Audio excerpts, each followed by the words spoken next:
Where should climate activists focus their attention now, in these difficult and frightening times? How can fossil fuel companies be made to rapidly stop polluting when they show no signs of doing so? And what changes are making it easier for activists to gain traction? Hello, and thanks for tuning in to Track Changes. I'm Murray Griffin from communications consultancy Earthed. In this episode, we hear from Bill McKibben and Kafia Ahmed, who have years of activism experience and are deep thinkers about these issues. And we hear about their efforts to bring together and maximize the impact of a 70 million strong pool of potential activists who have been overlooked for too long. Bill and Kafia talk about dealing with misinformation campaigns, the need for incentives to encourage big polluters to cut their emissions, and the need for strong punitive measures for big polluters who don't stop polluting. And they discuss why so many companies have said they'll do the right thing on climate change, but have then gone ahead and done something else. As Bill puts it, these guys operate out of fear. So one of the jobs of activist movements is to strike enough fear into them that they do the right thing. Bill and Kafia also talk about Third Act, founded by Bill a few years ago and headed by Kafia, which brings Americans aged over 60 into the climate change and social justice activism fold. As Kafia says, the members of Third Act aren't interested in just putting their feet up. It's all about putting your feet on the ground and stomping towards justice. Or as Bill puts it, Third Act members aren't fighting for their future, but they are fighting for their legacy. I'll put Bill and Kafia's bios in the show notes, but before we get started, here's some basic info on this high-powered, impressive duo. Bill is a hero in the climate movement and one of the most influential figures in climate change activism.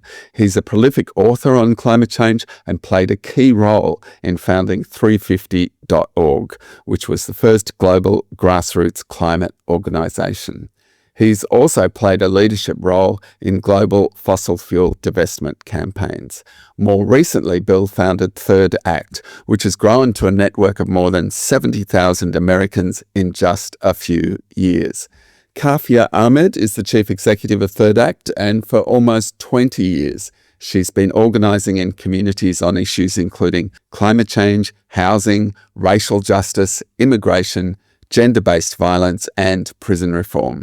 Kafia has worked extensively in both the US and East Africa. You might think Bill and Kafia would be completely depressed and demoralized given the ever-worsening news from climate scientists and the wrecking ball tactics of the Trump administration. But as you'll hear, that's not the case. So let's head over to our chat. Welcome, Bill and Kafia. Thanks very much for joining us today. Well, it's good fun to be with you. And thank you for having us. Good fun to be with Kafia. It's always a pleasure to get to work with her. Yeah, same. I really appreciate you both making time for today's interview. Just a standard intro question. Could you each tell us a bit about your working life? And could you describe what you're most proud of in your career so far? Maybe Kafia, if you could kick that one off. Sure. That's a bit of a big question for me. But I've been really fortunate to have spent the entirety of my career on activism around a multitude of issues. And as I often say, all of those issues are interconnected because they're issues of injustice, about all the ways in which, in a world of plenty, some have less and others have more, or we're setting ourselves up to not be able to take care of, particularly around our current work around the climate, to not care for what we've been really fortunate to inherit, which is a planet that services all of our needs. So I've been very lucky to be able to do all that work. And that has given me the opportunity to come to now where I'm at with Third Act, and to be able to put, nearly 20 or so years of knowledge to good work, to helping make this effort to save our collective Mother Earth and to have a thriving planet in the future reality. And the moment you're most proud of so far, I mean, there's many to choose from, I'm sure, based on that career. But when you reflect on those years, what are you most proud of so far? Oh gosh, that is a really tough question. I think the thing that I have found, it's not necessarily a moment, it's really an outcome. I've been really fortunate to have worked with, even when I was younger, even younger organizers, and to have mentored and trained many dozens of them. And every time I get to like see one of them and interact with one of them and get to see where they're at now, or see that so many of them remain committed to the good work, it makes me incredibly happy, and I feel incredibly fortunate to be able to see that firsthand. That's a wonderful response. Thanks so much for that. Bill, over to you. Well, unlike Kafia, who's really good at this stuff, the first half of my adult life didn't have much to do with activism at all. I'm a writer by trade, and Yeah. I sort of got into all of this because I wrote the first book about what we now call climate change, what we then called the greenhouse effect, back in the 1980s when I was in my 20s. And for a long time, I just wrote books and things until I figured out that we were winning the argument but losing the fight, so we better try and build some power. And so I guess the thing that, the most exciting moment of that whole thing was probably pretty near the beginning, when we just started 350.org, myself and 7 college students. And we had our first big global day of action. The very first pictures came in from Sydney Opera House with hundreds and hundreds and hundreds of people from the Australia Youth Climate Coalition with umbrellas out forming a 350 on the steps. Before that weekend was over, we had this coordinated 5,200 demonstrations across 181 countries, and CNN called it the most widespread day of political protest in the planet's history. It was such a charge because I think until then I hadn't really known if there were a lot of other people around the world who cared about this stuff too. And to sort of see this movement just kind of materializing was completely thrilling. And it was also thrilling because I'd been told my whole life that, environmentalism was something that rich white people did. And if you didn't know where your next meal was coming from, you wouldn't be an environmentalist and stuff. As we watched those pictures come in from around the world, it took me about 20 minutes to see that was nonsense, that most of the people that were doing this work were poor, Black, brown, Asian, young, because that's actually what almost everyone on earth is in one of those things. And that also felt really strong and really good, and sort of informed my work ever since. Yep. That again, that's a wonderful answer. Thanks so much. Can I ask you now, turning to the topic at hand, how has your thinking about climate activism changed in recent times, both as a result of the latest science and also as a result of the actions of the Trump administration? Maybe Bill, if you were to take that one first. Sure. The biggest thing that's changed my mind is neither of those things. The climate science has gotten steadily worse, and in fact, we're now in a very, very dismal period when things are going very bad, very fast. The jet stream and the Gulf Stream flickering, boreal forests on fire. We just learned yesterday that 84% of the world's coral reefs had bleached in the last year, on and on. But truthfully, that's what I've been saying was going to happen since the 1980s. The thing that's changed pretty much all of a sudden is that sometime 2, 3, 4 years ago, we passed some invisible line where the cost of producing energy from the sun and the wind dropped below the cost of burning coal and gas and oil. that changes everything. For 35 years, we've been fighting against the force of economic gravity, and it's been a hard fight. Much of the work has been to try to increase the cost of burning carbon with carbon taxes and, on and on and on. But now that dynamic has shifted, and now we're in a place on a planet where the cheapest way to produce power is to point a sheet of glass at the sun. The second cheapest is to take advantage of the fact that the sun differentially heats the earth, producing the breeze that turns those majestic turbines. That's a very, very new and liberating place for humans to be. All of a sudden, we find ourselves with the real possibility that we could basically stop setting stuff on fire for the first time in human history, and just rely on the fact that the good Lord was kind enough to hang a large ball of burning gas 93 million miles up in the sky. If we move fast, then it matters. If we don't move fast, well, we'll run the planet on sun and wind eventually because it's cheap, but it'll be a broken planet that we do. So we've got to move with real work, real speed. And that's why I think the work of activists now is largely about catalyzing that change, making it happen fast. I love the optimism in your answer, Bill. That's wonderful. Kavya, could I ask you the same question? How has your thinking about climate activism changed in recent times? Yeah, I'm very fortunate. My early entry into climate work was through working with pastoralist communities in East Africa, where I'm originally from. And I was able to see firsthand what it looked like for people that had had the same farming practices since time immemorial have to adjust in the last 30, 40, 50 years because of climate change.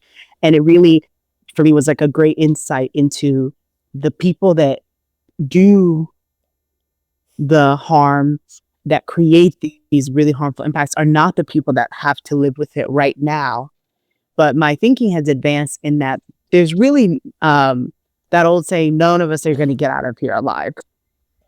And that is very true for this, for climate work. I've been to many climate conferences, and there's always people from the fossil fuel industry there. And I, have pushed myself to ask them, why, like, where do you think you're going to go? And I think there's this really, the insight I've gotten is that there's this almost self-delusion that has been created where they believe that they will somehow be spared, or their children or their grandchildren will somehow be spared from the very real impact that all of us are going to have to live with. Right now, communities in East Africa, in South Asia, in the Mississippi Delta, those of us in California are already dealing with the impacts of climate change in a very real way. We're on the front lines, but that line is moving deeper and deeper and deeper in for all of us every single day. And my thinking has changed in that this is an issue that encapsulates every single other issue there is on this planet, because the arrogance that is imbued in the people that are doing the harm is the same arrogance that has allowed every form of injustice to be allowed itself to be prevalent in our world. And it's also the kind of demands and hopefulness that is required is the same that has been built on by those who are justice oriented, who have come before us. So it's not a new fight, but it is a fight that is so broad and far reaching and deep that none of us can escape its impact. And so I think the more I've done this work, the more that has just become more and more and more real every single day. And it has, for better or for worse, it's become easier for me to make that argument based on the specificity of someone's beloved homeland or wherever they're from, because there is an example from any corner of this planet of how climate change is changing our environment for the worse. Yes. I think that's absolutely right. That notion that, me and my loved ones are going to be safe from all this, I think that's actually receding for a lot of people as reality dawns. I'm going to float with you 4 points that my thinking has changed in recent times. And there are 4 points, and I just wanted to float them and see if you had any thoughts on them. And the first one is this, that the same people who are polluting the real world with carbon emissions are now polluting the digital world with lies and misinformation about climate change and clean energy at saturation levels. And I'm not sure if you agree with that. And I'm also not sure if you do, whether you have any thoughts on how we counter that. So I'm not sure who wants to take that one up. Sure, Well, I'll I'm take a happy to crack at start. it. You go, Kafia. You Oh, start. all right. I'd agree, and I'd say that that both ends of that spectrum also have people that are not. There's a lot of people who deal in the work of misinformation.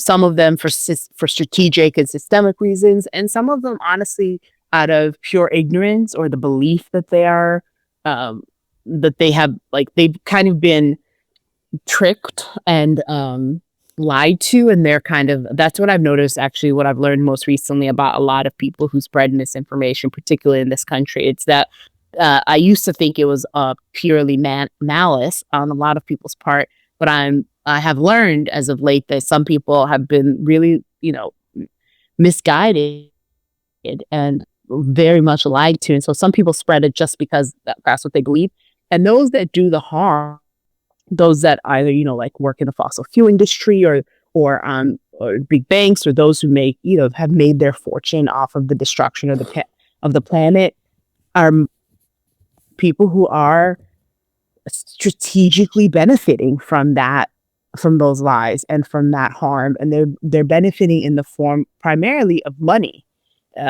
and that money and that greed has really allowed them to operate with a level of callousness and recklessness that has kind of somehow overtaken their own sense of self-preservation. And so I'd say that those two groups there, that Venn diagram, there's a lot of meat, but it's not a perfect circle, because I do think that in the harms being done by those who have the access and the privilege and the capability to stand at the upper echelons of these industries that cause harm, they're really benefiting in deep financial ways. And then on the misinformation side, there's quite a few people who are, yes, very much calculated in that misinformation, but there's also very many people who have been misguided and who I think, unfortunately, will have to learn the hard way in their own communities, because quite a few of them are also from especially in this country, a lot of people who spread misinformation are from very poor, very disenfranchised communities, and they think that they have these people. Everyone thinks in America there's a running theme. Everyone thinks they're seconds away from being a billionaire, but in reality, most of us are only seconds away from being homeless. And that is it's not even close, one versus the other.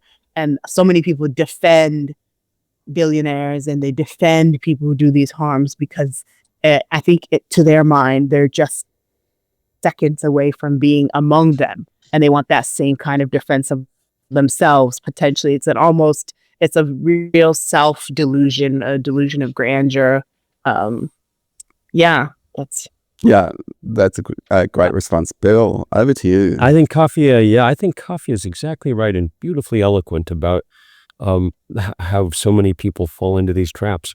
At the other end of this, let's be clear, the fossil fuel industry has been doing this from the jump. We now know that back in the 1980s, when I was writing that first book, Exxon was busily investigating how climate change worked, as you would expect, since they were the biggest company in the world and their product was carbon. And they found out how it worked. Their scientists told their executives, and their executives believed them. Exxon started building all their drilling rigs higher to compensate for the rise in sea level they knew was in the offing. They didn't tell the rest of us. They set out on this across the industry on building this kind of architecture of disinformation, and it has been unbelievably costly. In 1988, the Republican president of the United States, George H.W. Bush, said, "Let's fight the greenhouse effect with the White House effect." He was ready to go to work. By 2016, the Republican president of the United States, Donald Trump, said climate change is a hoax invented by the Chinese. That's a reflection, obviously, on Trump's mendacity in every way, but also on the fact that with an unlimited budget, you can spread stories. The good news here is that though they're trying very hard to spread the same kind of stories around clean energy, it's not working quite as well. The polling indicates that people across the political spectrum really like, above all, solar panels. And I think because their appeal is so immediate and obvious. And so I have some hope that they may be less effective in derailing the clean energy transition than they have been in bottling up progress to this point. Yeah. Okay. Let's hope so. All right. Well, now on to my second point, which is a change that I've experienced. I used to think that the underpinning task to stop climate change was to price carbon, because that would inject into financial markets and corporate decision-making the cost of pollution. And I still think pricing carbon is essential. But now I think the underlying task is two-pronged, and we need to tax the rich and price carbon. And I say that because I no longer think that pricing carbon is enough. It's crucial because it does go a long way to raising the funds we need. But we can't have a just transition, which will be a very expensive thing, unless we have a fair tax system that isn't full of loopholes for billionaires and fossil fuel companies, and that shifts the tax burden away from low and middle income earners. So I don't know. Do you have any, if that's something you agree with, or whether you have any thoughts on that? Bill, maybe you first. Well, I think that both those things are true. There's never been a good intellectual argument against pricing carbon. In fact, it's always been utterly obvious. You should not let the fossil fuel industry use the atmosphere as an open sewer to get rid of its waste for free. We don't allow that for any other product on Earth. If you run a restaurant in Melbourne, the cheapest thing to do would just be to shovel all the garbage out into the middle of the street at the close of business, But if you did that, within a week, there'd be rats all over the place. So the mark of a civilization is that we clean up after ourselves, unless we're Exxon or Chevron or, your coal barons or whoever it is. We just allow to wreck the atmosphere for their own profit. So we should have done this long ago, but it's always been extraordinarily harder in the U.S. than any place else, because it was perceived as a tax, and we have a deep and pervasive resistance to tax. And so I actually think it's been a long time since it's been kind of useful to spend too much movement time trying to get this done. It was pretty clear to me in the U.S. 20 years ago that we were never really going to get it done until we didn't need it anymore. So I think that the tack that the Biden administration took in the last administration was actually probably the only politically salient one, and that was to instead spend lots of government money to speed up the transition to clean energy. Politicians, it turns out, are much better at saying yes to things than they are at saying no to things. And so you have to work them into some place where there's something useful for them to say yes to. And what we called the Inflation Reduction Act, that was the centerpiece of that, was really the first effort of any kind that the U.S. Congress had made to deal with the gravest problem our species has ever faced. Yeah. Kafia. Yeah, I'll be honest. The carbon tax, carbon credit um universe is for me has kind of felt like has always kind of felt like I understand the sentiment behind it and I understand the the pragmatism, but ultimately I think that these companies there needs to be something like significantly more punitive. The plastics industry has created this like abundance of petrochemicals, and now that we have there's studies saying that each of us has the plastic equivalent of a spoon, of a plastic spoon in our brains worth of microplastics. That is a profound impact on the body of every single living being on this planet. And that was created by industry. There, not to mention the countless harms to our ability to produce food, to the tens of millions of people who have died from everything from heat to labor practices. And I think there really needs to be a punitive disincentivization of continuing to harm the body as a whole, whether it's the body, a human body, or the body of our planet. And I don't, carbon does not, the carbon tax and all those things has not, to me, felt like a big enough punitive measure to do that, because these people they are very, as I said earlier, they're very money conscious and money driven. And what can we do and how can we create such harsh punitive structures that it is no longer cost effective for them to continue to do these things? And in fact, it is a existential threat to the continuation of their industry and to their ability to make money. I'm very interested in what those things would look like, including there's been a lot of really wonderful. Bill and I were both really fortunate to go to Egypt for one of the last COP that I was able to go to in 2022. I forget, was that 26 or 27?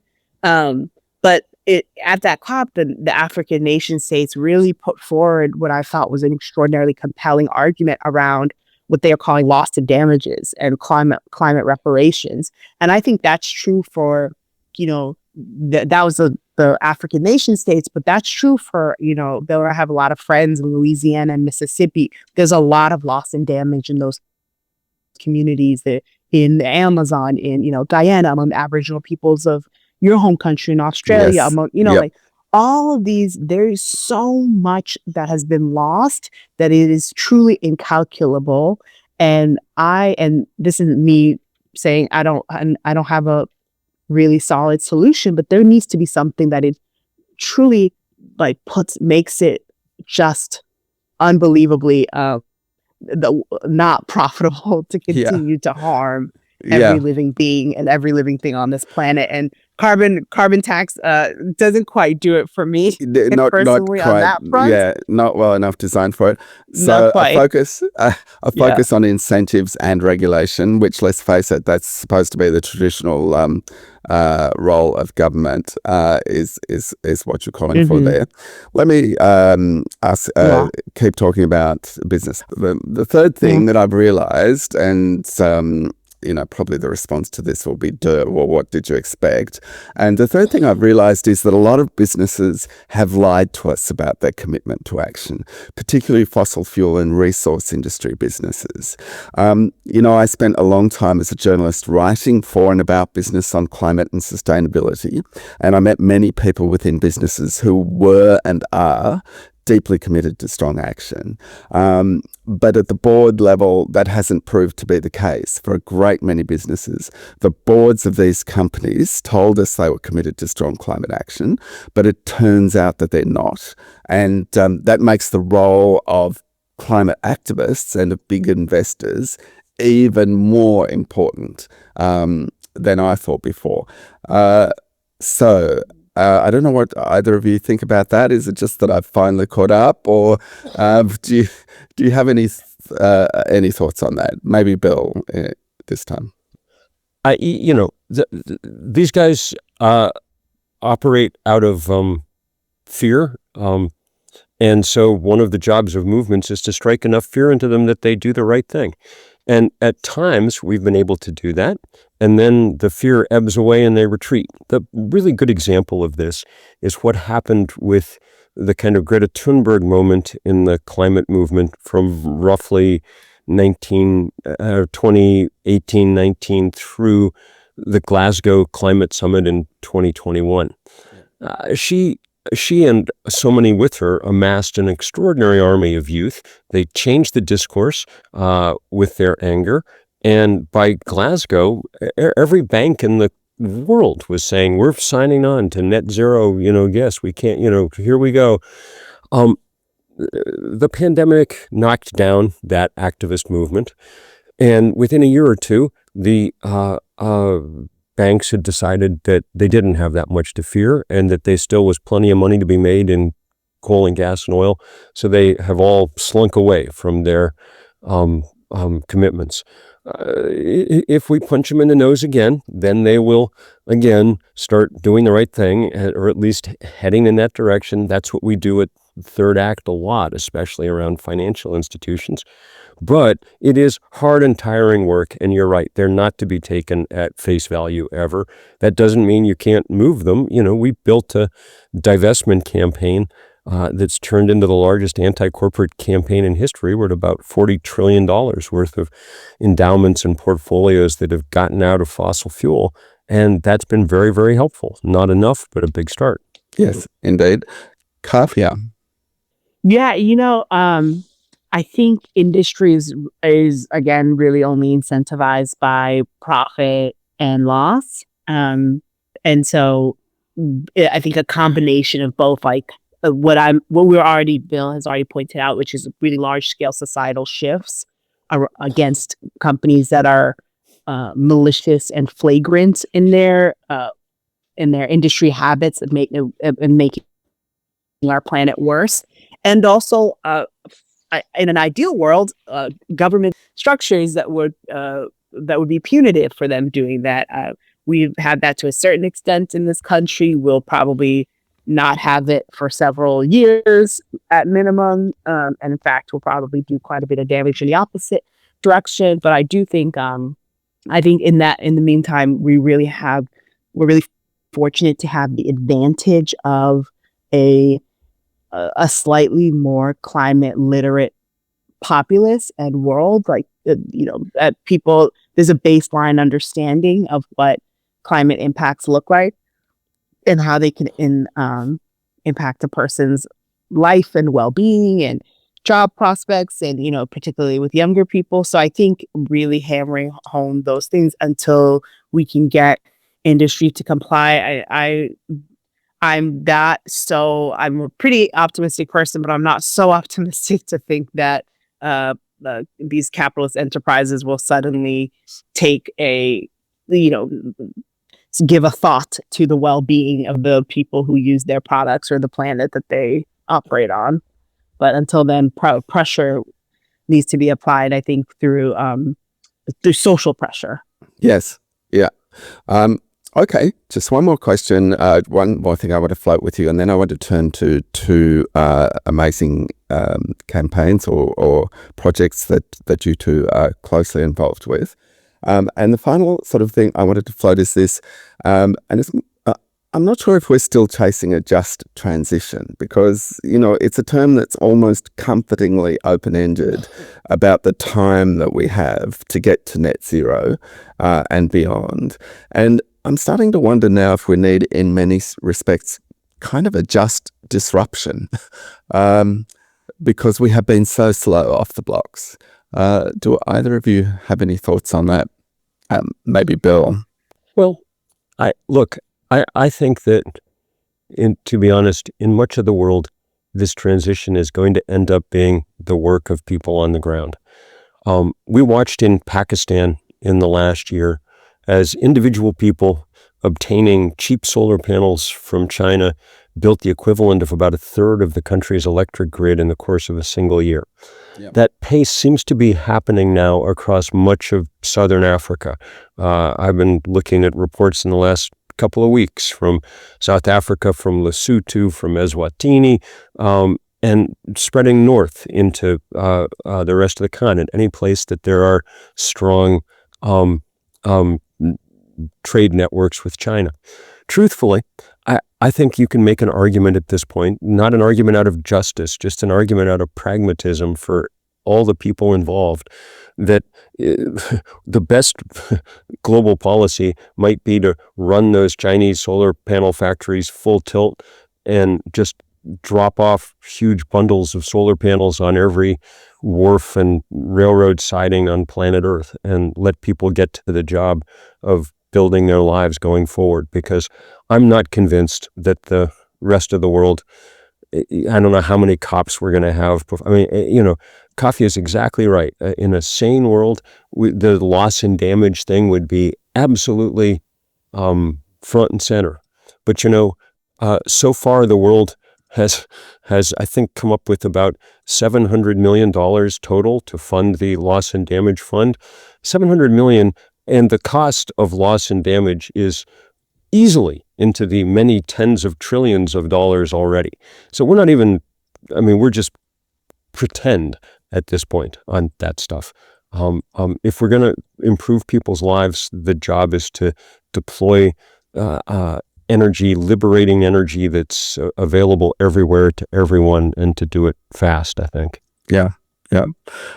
Kav, yeah. Yeah, I absolutely agree with Bill. And I think also we really have to not allow ourselves to get kind of pulled into this boogeyman situation of all the other people who live on whatever other border, this country is our enemy, because, a lot of our solar panels in this country are built and made in China, and a lot of the Chinese electric cars are extremely affordable. And there's a lot to be said about what we can do as human beings and as citizenry of countries to allow ourselves to work across borders in the way that our governments might not be as amenable. And so I think there's a lot of conversations to be had about what it means to build solidarity and to build relationships and communities across the borders that if your governments are not interested in doing what's best for your population, then I think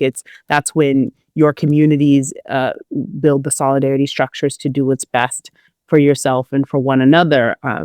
The trust and the relationship between people and their leadership is really based on the basic premise that I participate in the laws, I pay taxes, I do my part, and in return you look out for my overall well-being and you make good decisions for the care, for the care and continuation of myself and my family and my community.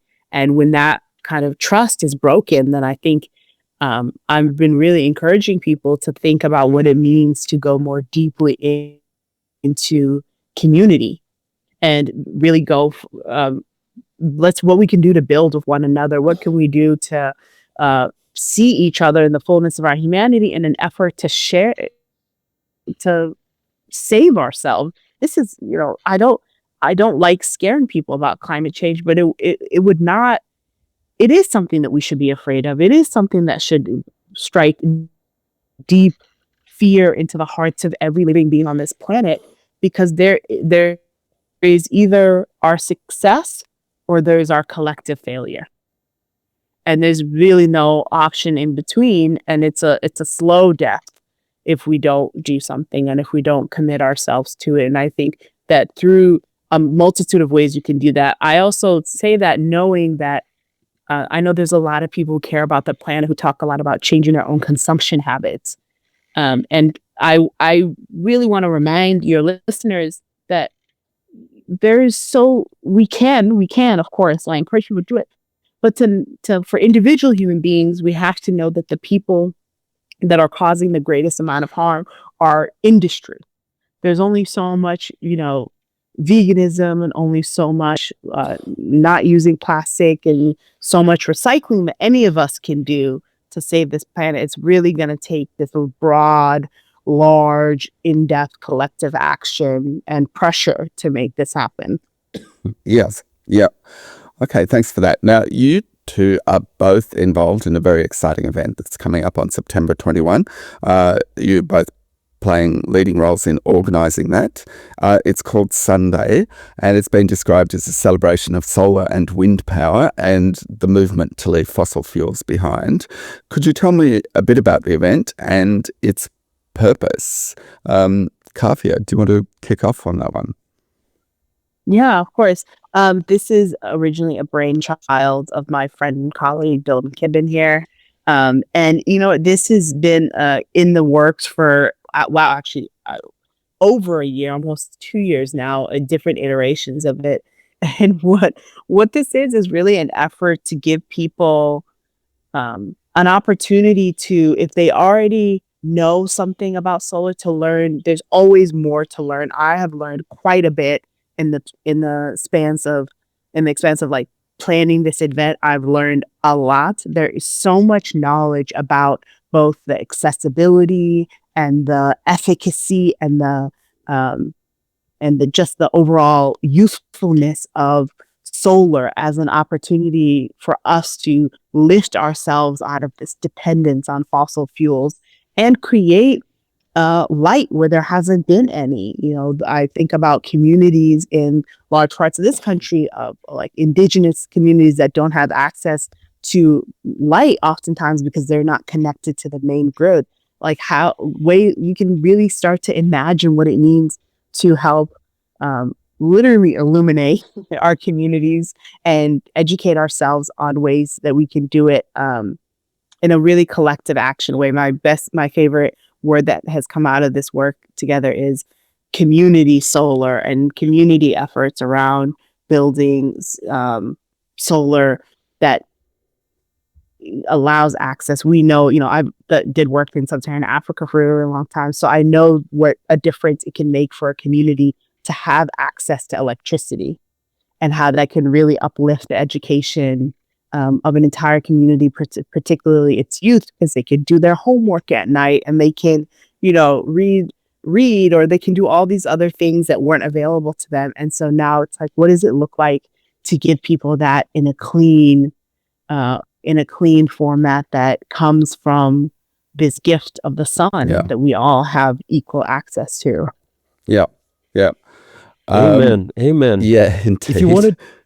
If you wanted to say it in a sentence or two, I think I'd say this: we've spent my whole life describing energy from the sun and the wind as alternative energy. In the U.S., I'd say sometimes we talk about it as if it was the Whole Foods of energy, which is our gourmet grocery upscale yuppie chain, nice but pricey. But it's not like that. It's now the cheap stuff available in bulk on the shelf. In America, we say it's the Costco of energy. Yeah. We'd say the home brand. There you go. If you can get that across, in this day, then it will have been an enormous success. All we need is to shift a little bit the way that people understand the energy future, and then I think the momentum will become enormous. Yeah. In the U.S., the reason we're doing it there, we're concentrating there, is largely because the U.S. is the most backward place in the world for this. If take rooftop solar, it costs about 3 times as much to put it up in the U.S. as it does in Australia. And as a result, we have about 1/3 as much. And the reason is almost entirely down to permitting. You have to get all these inspections from the building inspector, on and on and on. Even though in Australia and in the EU, people have figured out lots of ways to make that not necessary. Self-permitting by good installers, on and on and on. So we're going to try and change those laws and start catching America up to the rest of the world. And then since America plays such a dominant role in the kind of information system of the world, hopefully it'll have some spillover effect everywhere. But make no mistake, the place that everybody's chasing at this point is China, which is on the edge of being not a petro state, but the world's first electro state. So there's geopolitical reasons for people to take this seriously. There's economic reasons. And of course, there's the deepest, most profound reason. If we don't do it soon, we're not going to have a planet like the one that we knew. So what will be happening on the day, and how should people get involved? There'll be EV parades. There'll be people breaking ground at new solar arrays. There will be people opening their homes to give tours of their heat pumps. There'll be teach-ins about solar energy, on and on and on, concerts and rallies. One way that you can get involved and help right now without any trouble at all is to go to the website, which is sunday.earth, and there you'll see our beautiful logo, which is half a sun. I love that logo. I really love it. Yeah. It's quite nice. And the reason that it's so nice is because it symbolizes the fact that we're halfway there. We've got the technology, we need the will. And everybody can help us by using the drawing tool there on the website to draw their own beautiful completed version of the sun and contribute it to that gallery so that we have tens of thousands of these things to be flipping past people's eyeballs and catching their attention. We're headed toward, this is the September 21st is the equinox, and hopefully it'll be a good moment for people to kind of pause and think about the future. It sounds very exciting. So I do want to move on, but I wanted to ask you now, I've reached an age where you're definitely not going to find me climbing a coal loader and chaining myself to it. Not that I ever did, but those days are definitely behind me. But you two have been involved in founding a climate activism organisation that's designed for people my age. Called Third Act. Could you tell me a bit about Third Act, why it was established, its purpose, and what sort of work it's doing? Bill, do you want to kick off? Well, maybe it's appropriate that I should kick it off because I'm the old one here. This is for those of us over the age of 60. And truthfully, I was talking before about Greta Thunberg and all the other amazing youth climate leaders all over the world, Vanessa Nakate, all the kids from the Australian Youth Climate Council, all the millions that I've gotten to know over the years. They've done such a good job that I heard a few too many people my age say, up to the next generation to solve this problem. That's immoral. And it's also impractical because great as Greta Thunberg is, she may be Prime Minister of Sweden someday, but it's not going to be 5 years from now, which is when the IPCC tells us we have to cut emissions in half, So they're going to need some backup, and nobody's better prepared to provide that than those of us of a certain age. In the U.S. alone, there's 70 million people over the age of 60. We have more than 70% of the country's financial assets, and we punch above our weight politically because we all vote. There's no known way to stop old people from voting. So if we combine, we have a real possibility. That's what we've been doing. Thanks to Kafia's brilliant leadership, we've built this thing out to the point where we've got about 100,000 people around the country and working groups in most states. And it's really been spectacularly fun to get to work with everybody and to get to work with young people too. There's some really beautiful scenes kind of back and forth across generations. Yeah. Kafia, I think you've been chief executive since its inception or soon after its inception. Has Third Act grown and had impact in ways that you hadn't expected? And if so, could you sort of elaborate on that? Yeah, I came on pretty early days, a few months into Bill and my co-lead Vanessa's founding of the organization pretty early on. And I feel extremely fortunate because it's almost kismet that I came on. It was through a series of connections and people that we knew. And when I started the organization, we had, I think just under 20,000 or so people who had signed up, and it was all, organic. It was through, we're very lucky that one of our founders is, among the most prolific living writers in America, and one of the greatest experts on the climate, Yeah. my friend Bill here. Yes. And so we were Yes. very fortunate that there was already so many people that knew him and that were reading his writing, and Bill is writing so much about Third Act. And then I think the thing that really took me by surprise was just the level of knowledge and skill and energy and passion that people had to give. I've worked at so many different organizations that had volunteer bases, that had people that they knew. The level of ownership and passion that third actors feel for the organization and feel for the work. Yeah.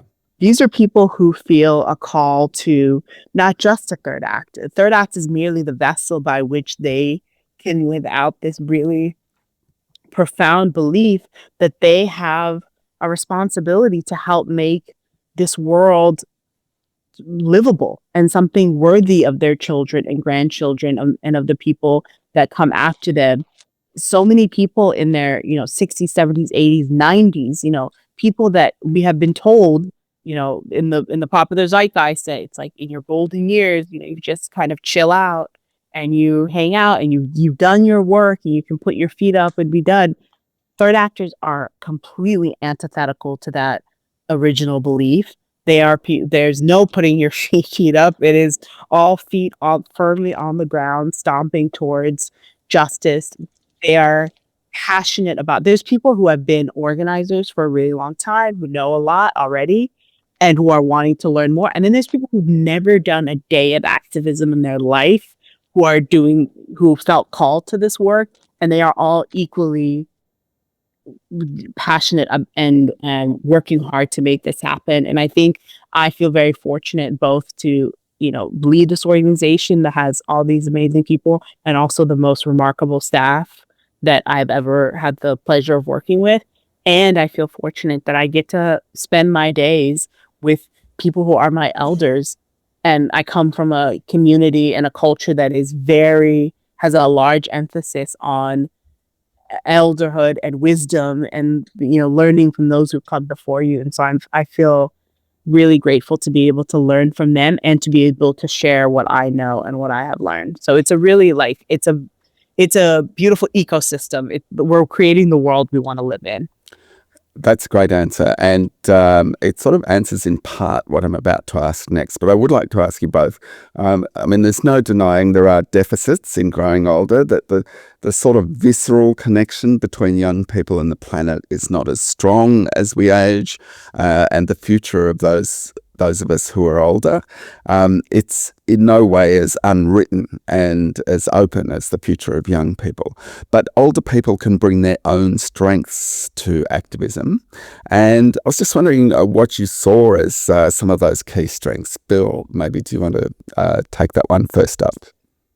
Well, look, there's a lot of things you can say about older people, but let's talk about older people in particular from this generation. If you're in your 60s, 70s, 80s right now, it means that your first act was in that period of extraordinary social and cultural and political transformation when we started taking women seriously in public life, the apex of the civil rights movement in this country, the first Earth Day in 1970, when 20 million Americans, 10% of the then population, were out in the street. So that's in the muscle memory of this generation. And it doesn't surprise me that people have responded the way they have to the opportunity to re-engage themselves.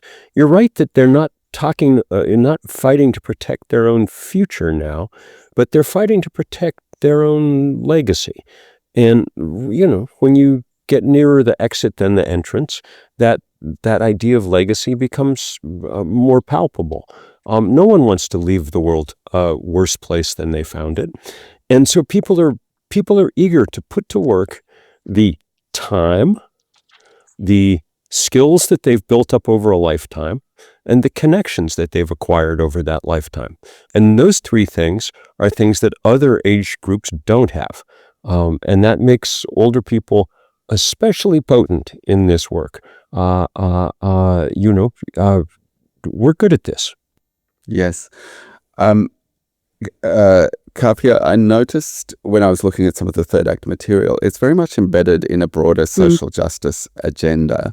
And a lot of people in third act would have a long history of involvement in various social justice campaigns. And, they're now turning those skills, that knowledge, that backstory to climate change. To what extent does that give added depth, I guess, and a capacity for added impact to the organization? I think I said something to this effect earlier, but there is really power in understanding that that injustice exists as a common thread, whether or not it impacts you. That the one person's inability to feed themselves and their family is deeply connected to one person's inability to farm the land that they have lived on since time immemorial. That one person's inability to exist in the fullness of their humanity impacts someone's ability to grow older with dignity. And I think third actors understand that incredibly well, not only because of what Bill was saying, because they kind of came of age and had a lot of their formative early life during the 60s and 70s, and during the fight for our planet, our shared humanity, during the queer rights movement, the women's rights movement, civil rights movement, indigenous movements around the world. And so I think they have had an early entry into that knowledge. And now a lot of them exist in community where either their own children or young people or people who are really expanding the notions of what it means to be a free human being. And they are really committed to being just and verdant in how they act and interact with one another. And that shows up. You wouldn't believe, we're having a conversation about, solar panels, but it's that they want to have a conversation not only about the solar panels, but who could access them and who has the ability to afford them and who, all these additional pieces. And for me, it's like one of the things I love most about my work is that it's not just people looking out for themselves and people like them. It's people who are engaged with and who understand at a really core level that our humanity is tied to one another. Our failures are tied and our successes are tied, and they are fighting for the whole humanity, even people who don't agree with them. And even with people who are, voting against their interests, they still want the best and the well-being of all of us to be extended. Yeah. We're coming towards the end of the episode, but there's just a couple more things. Firstly, I'm sure there's many thousands of to choose from, but I was wondering if each of you could choose a particular person or action that they've done or that a group has done under the auspices of Third Act that has really impressed you or stood out to you, because of its creativity or impact or whatever. So zooming into that micro scale of one example, if each of you could give me that. And then I don't know if either of you want to comment about whether Third Act is going to, whether you're going to export Third Act. Are you hoping to see the organization, I guess, franchised, whatever, established in other countries? So, Bill, over to you first. Sure. Older people everywhere should organize. We're probably not the right ones to help people exactly do it, but we're happy to give what pointers we can. Look, we've done a lot of things, but the one of the funnier, better memories was this big day of action we did against the banks, the big American banks that are the biggest funders of the fossil fuel industry in the world: Chase, Citibank, Bank of America, Wells Fargo. These guys have defied every scientist who told them to stop helping them build fossil fuel infrastructure and just keep pouring money into it. So we wanted to get this across, and we had a big day where we, 100 cities had demonstrations outside those banks. Now, I was in Washington, D.C. for the day, and we had thousands of old people there, and we wanted to shut the banks down for the just to tell them, what's what. But truth be told, we have reached the age where sprawling on the sidewalk for 4 or 5 hours is less of a fun prospect than it Yes. might once have been. Yeah. So we went to do you have Goodwill stores there? Yeah. Secondhand Consignment, stores. sort of like thrift store, Yeah. charity thrift store. Yes. So we went to every Goodwill store in the greater Washington area. We got every single rocking chair that they had. And that's what we used to lock down the banks that afternoon. We had hundreds and hundreds of us old folks in rocking chairs out blocking the doors. The New York Times the next day had a big story about the rocking chair rebellion. Everybody Yeah. who saw it laughed, which was exactly what we were hoping for.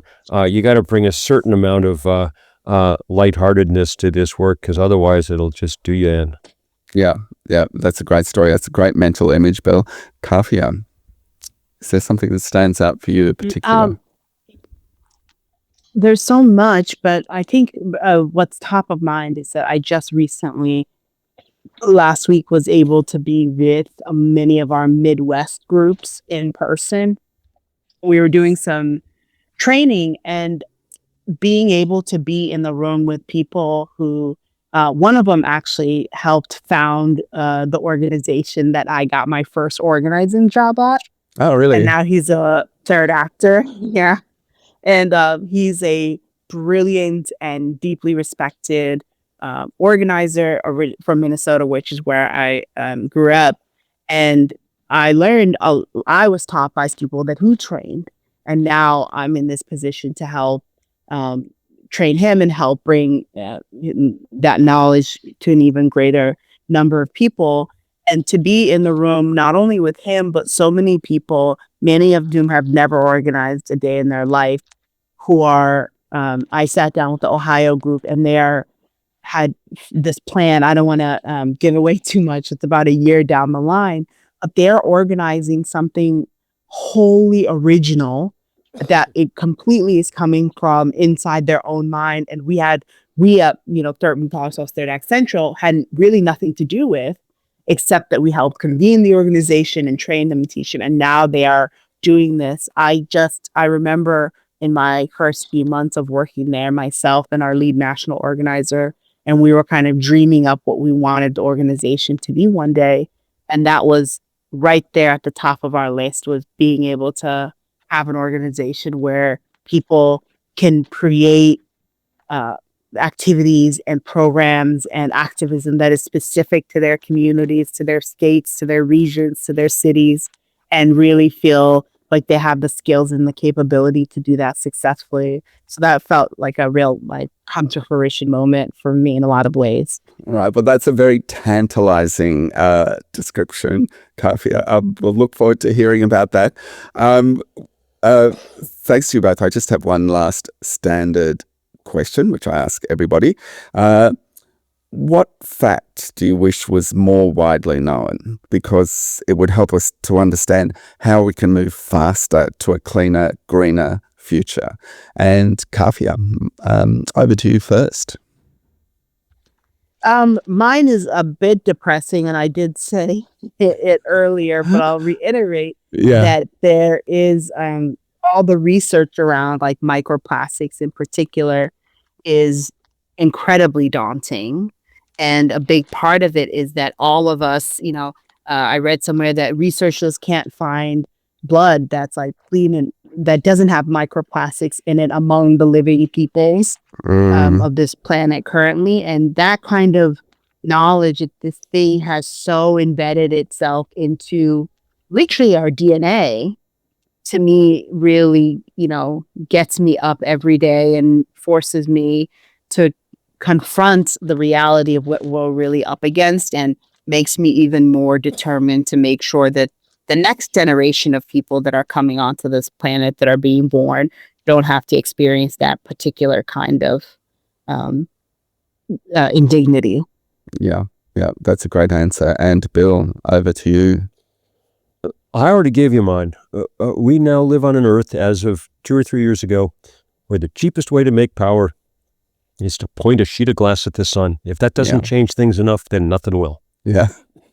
Fair enough. Okay, well, look, thanks very much to you both. I really appreciate it. Those are wonderful insights. Thanks for sharing them.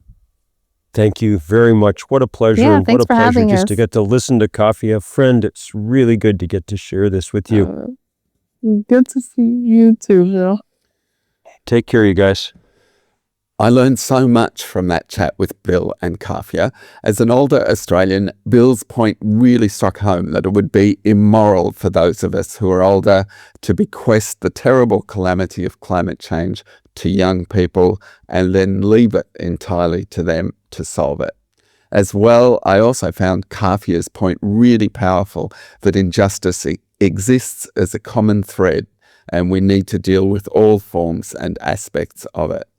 Most importantly, I think Bill and Kafia reminded me that what needs to be done might still be possible if we move really fast. We have the technology, and as Kafia pointed out, we live in a world that is more climate change literate than ever before.